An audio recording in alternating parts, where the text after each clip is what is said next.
Educational creativity চ্যানেলে সকলকে স্বাগত। আজ যে বিষয় নিয়ে আমি এসেছি, ন্যাশনাল এডুকেশন পলিসি 2020, খুবই গুরুত্বপূর্ণ একটি টপিক। টেট প্লাস ইন্টারভিউয়ের জন্য একটি গুরুত্বপূর্ণ টপিক, কারণ আমাদের সামনেই টেট পরীক্ষা ও ইন্টারভিউ রয়েছে।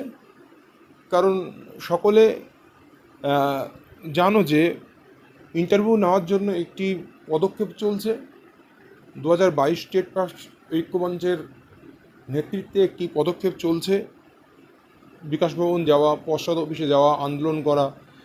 তো আশা করা যায় খুব তাড়াতাড়ি নোটিফিকেশান চলে আসবে। সেই জন্য এই ন্যাশনাল এডুকেশন পলিসি আমাদের একটু জেনে রাখা দরকার। ইন্টারভিউ উত্তীর্ণ হওয়ার জন্য ভালোভাবেই, মানে এখান থেকে কোশ্চেন আসতে পারে, বা টেট পরীক্ষায় এখান থেকেও কিছু কিছু কোশ্চেন আসতে পারে। আমি যে এখানে আলোচনা করব ন্যাশনাল এডুকেশন পলিসি এবং অ্যাসেসমেন্ট। ন্যাশনাল এডুকেশন পলিসির যে কাঠামো, স্ট্রাকচার, মানে শিক্ষার ক্ষেত্রে যে স্ট্রাকচারগুলো, সেগুলো আলোচনা করব।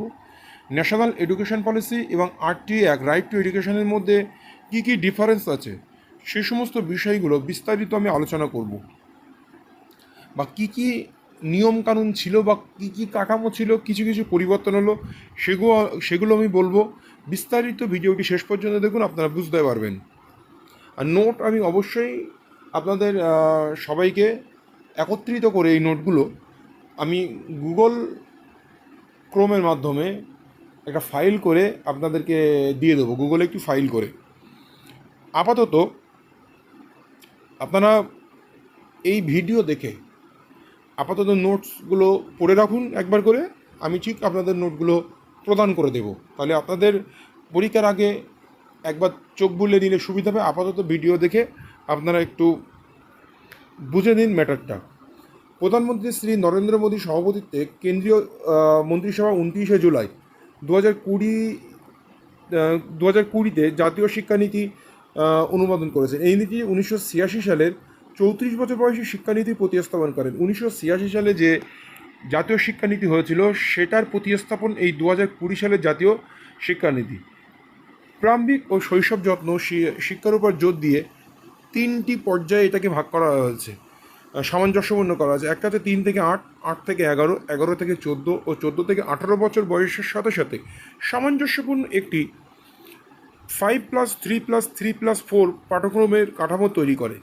12 বছর বিদ্যালয় শিক্ষা ও প্রথম 3 বছর প্রাক বিদ্যালয় বা অঙ্গনওয়াড়ি শিক্ষা, যেটাকে আমরা বলছি ICDS, সেটা হচ্ছে 3 বছরের বলা হচ্ছে এখানে।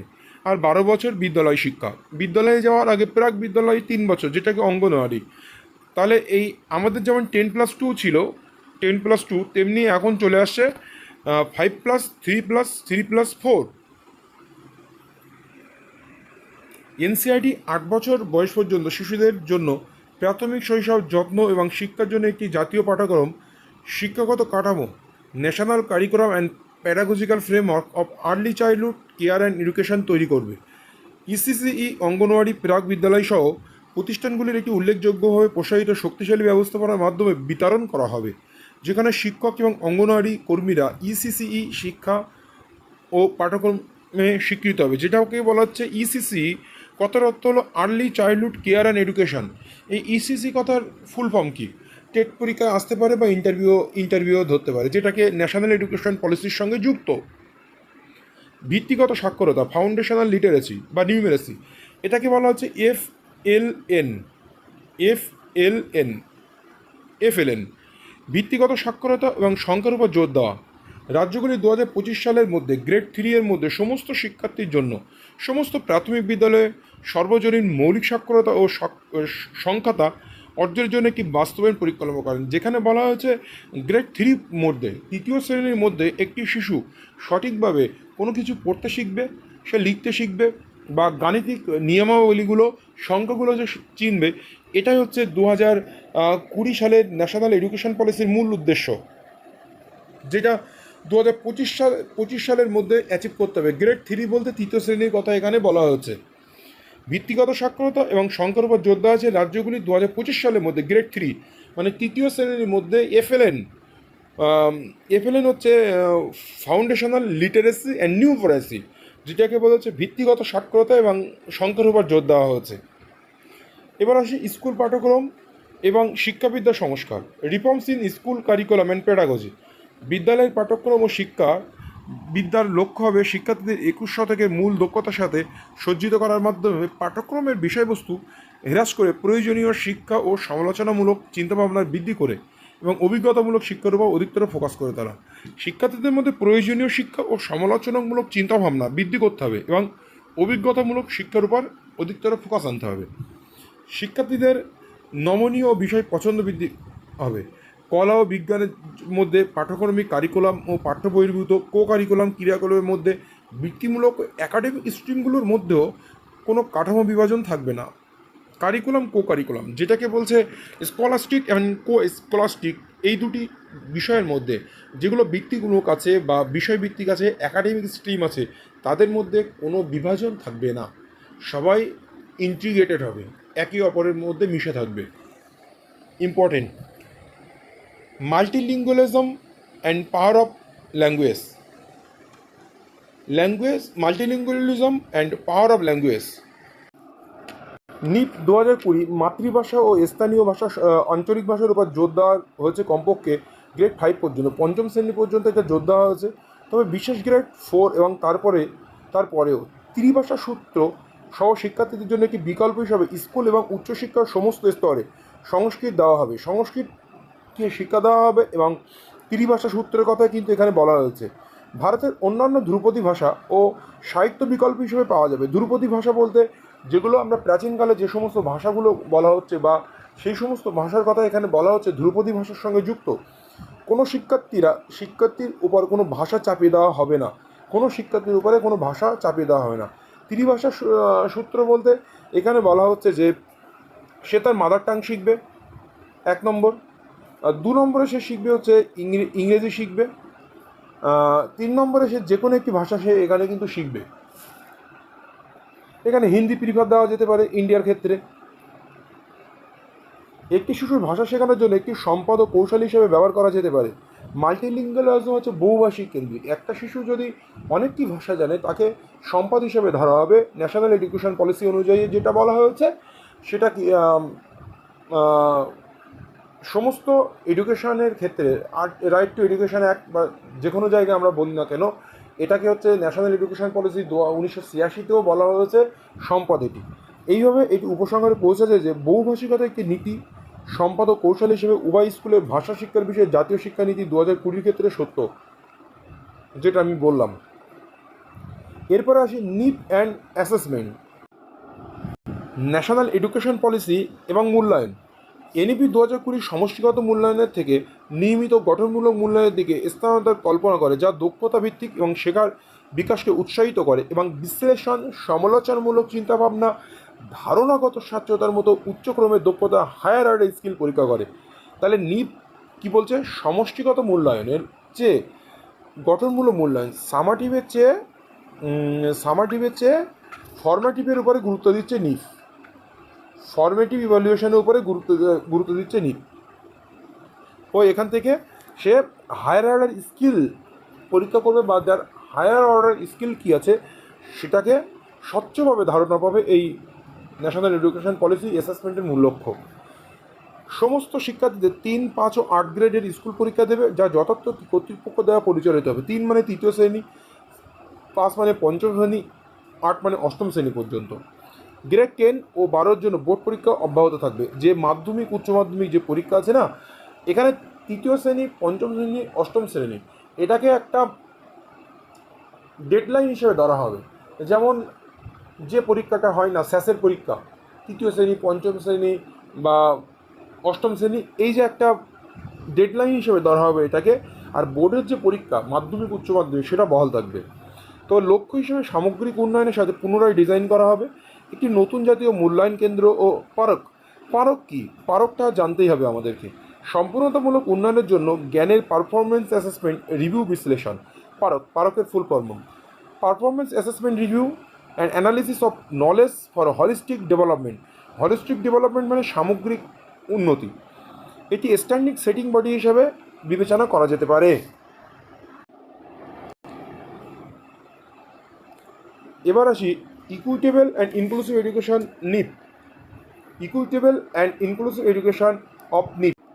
নিপ 2020 লক্ষ্য হলো জন্মের পরিস্থিতি বা পটভূমির কারণে কোনো শিশু যাতে শেখার বা দক্ষতা অর্জনের কোনো সুযোগ হারায় না তা নিশ্চিত করা। লিঙ্গ, অর্থ, সাংস্কৃতিক এবং ভৌগোলিক পরিচয় এবং প্রতিবন্ধী সহ সামাজিক ও অর্থনৈতিকভাবে সুবিধাবঞ্চিত গোষ্ঠী এসডিজি উপর বিশেষ জোর দেওয়া হয়। এর মধ্যে রয়েছে জেন্ডার ইনক্লুশন ফান্ড স্থাপন ও সুবিধাবঞ্চিত অঞ্চল এবং গোষ্ঠীর জন্য বিশেষ শিক্ষা অঞ্চল।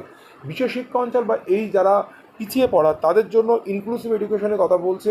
যে সমস্ত ছাত্রছাত্রীরা বা সমাজ বা জাতি বর্তমান শিক্ষার যে মূল লক্ষ্য সেই মূল লক্ষ্য থেকে পিছিয়ে পড়েছে, সেই শিক্ষার মূল লক্ষ্যে পৌঁছাতে পারছে না, তাদেরকে শিক্ষার মূল স্রোতে আনার জন্য ইনক্লুসিভ এডুকেশন নিপ কথা বলেছেন এখানে। ন্যাশনাল এডুকেশন পলিসি নিপ 2020 জোর দেয় যে সামাজিক ন্যায় বিচার এবং সমতা অর্জনের জন্য শিক্ষা হলো একক সর্বশ্রেষ্ঠ হাতিয়ার, যা একটি অন্তর্ভুক্তমূলক সম্প্রদায় এবং সমাজের ব্যাপক উন্নয়নের জন্য প্রভাব ফেলে। দ্য ন্যাশনাল এডুকেশন পলিসি 2020 এমফ্যাসাইজ জোর দেয় that education is the single greatest tool of achieving social justice and equality, which has implication for development of an inclusive community and society at large. সামাজিক ন্যায় বিচার এবং সমতা অর্জনের জন্য শিক্ষা হলো একক সর্বশ্রেষ্ঠ হাতিয়ার, যা একটি অন্তর্ভুক্তমূলক সম্প্রদায় ও সমাজের ব্যাপক উন্নয়নের জন্য প্রভাব ফেলে। এরপরে চলে আসি উদ্দেশ্য কী। ভারতে নতুন শিক্ষানীতির লক্ষ্য 3 থেকে 18 বছর বয়সীদের জন্য ন্যায়সঙ্গত ও মানসম্পন্ন শিক্ষা প্রদান করা। শিক্ষাগত স্থানান্তর রোট লার্নিং অর্থহীন থেকে ফোকাস সরিয়ে নিয়ে সামগ্রিক, ব্যবহারিক এবং সমস্যা সমাধান শিক্ষা বা মিনিংফুল এডুকেশনের কথা কিন্তু এখানে বারবার তুলে ধরা হচ্ছে। মিনিংফুল এডুকেশন, মিনিংফুল অর্থপূর্ণ এডুকেশনের কথা এখানে তুলে ধরা হচ্ছে। শিক্ষাগত স্থানান্তর অর্থহীন থেকে আমরা মিনিংফুলে চলে আসব।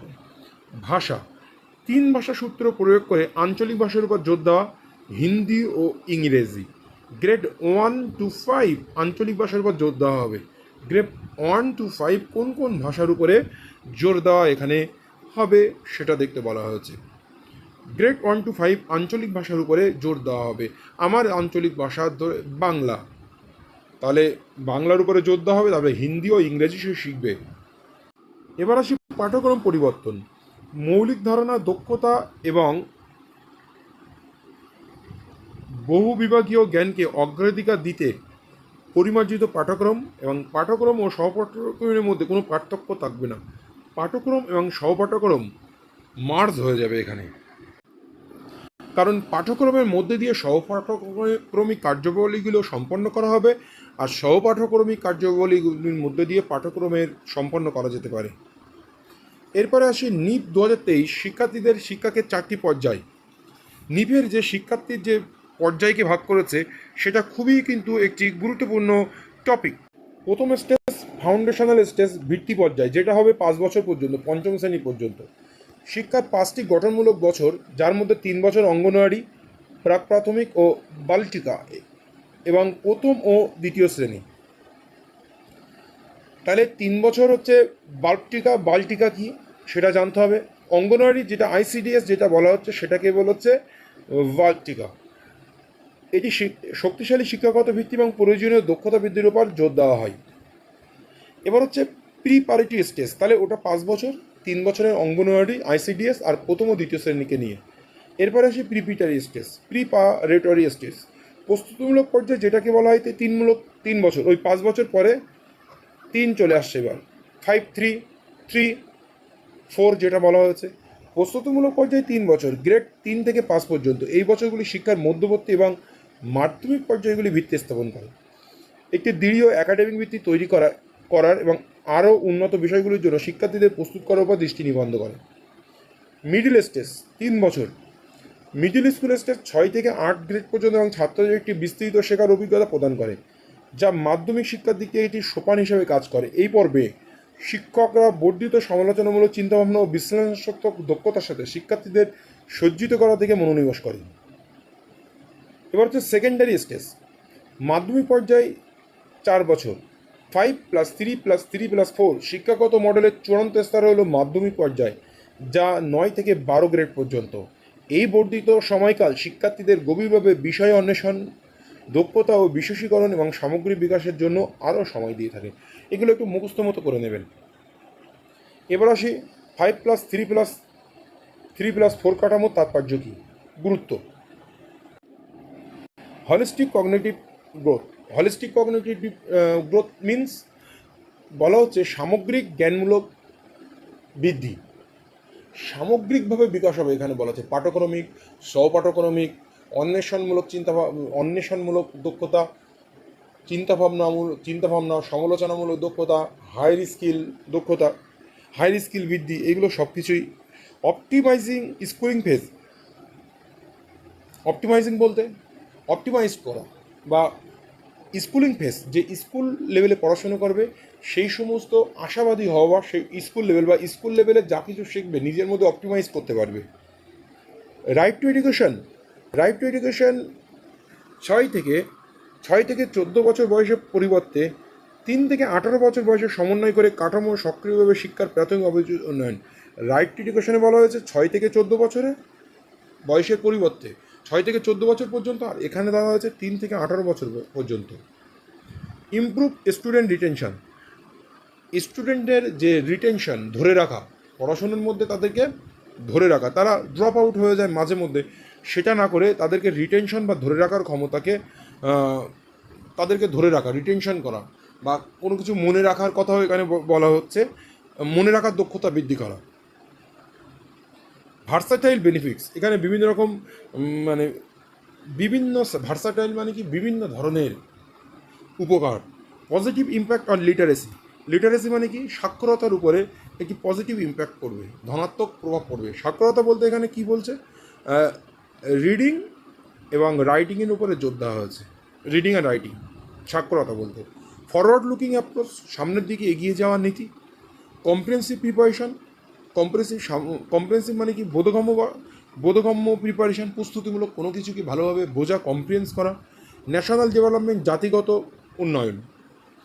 National education need and right two education.